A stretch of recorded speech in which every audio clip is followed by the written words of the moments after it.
এই এদিকে জি আপু আমাকে বলতেছেন? না, এই গ্যাপ পড়া, এই জায়গায় থাকো, বাদ বাকি যাও। আমাকে চেনো? জি চিনি। কিভাবে?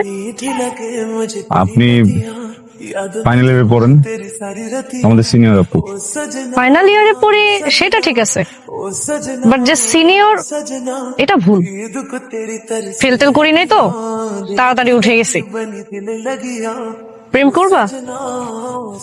সরি, কি অ্যান্সার দাও না কেন? প্রেম করবা? এবার কেউ প্রপোজ করে? তো কিভাবে করে? ফুল দিয়ে, হাঁটু গেড়ে, দুতুপুতো হয়ে করে? দেখেন, আমার কেন যেন মনে হচ্ছে আপনি আমাকে র্যাক দেওয়ার ধান্দায় আছেন। র্যাক দিলে ইটস ওকে, কিন্তু আপনি যদি সিরিয়াসলি আমাকে প্রপোজ করেন তাহলে খুব লজ্জা হইতেছে, আমার একদমই জমতেছে না, বুঝছেন? প্রেমটা না জন্মগত একটা খ্যাত বিষয়। মানে ফোন আপডেট হয়ে যায়, মানুষ আপডেট হয়ে যায়, মানুষের লুকস আপডেট হয়ে যায়, হ্যাঁ সফটওয়্যার আপডেট হয়ে যায়, প্রেম আপডেট হয় না। একদম শুরুতে প্রেম যেরকম ছিল, প্রেম এখনো সেরকম, ওই হাঁটু গেড়ে বসে লুতুপুতু করে বলা আই লাভ ইউ, ওইটাই। হ্যাঁ, তো এটা চেঞ্জ করলে না প্রেমের আসলে ভিত্তি থাকে না, খ্যাত প্রেমই ভালো।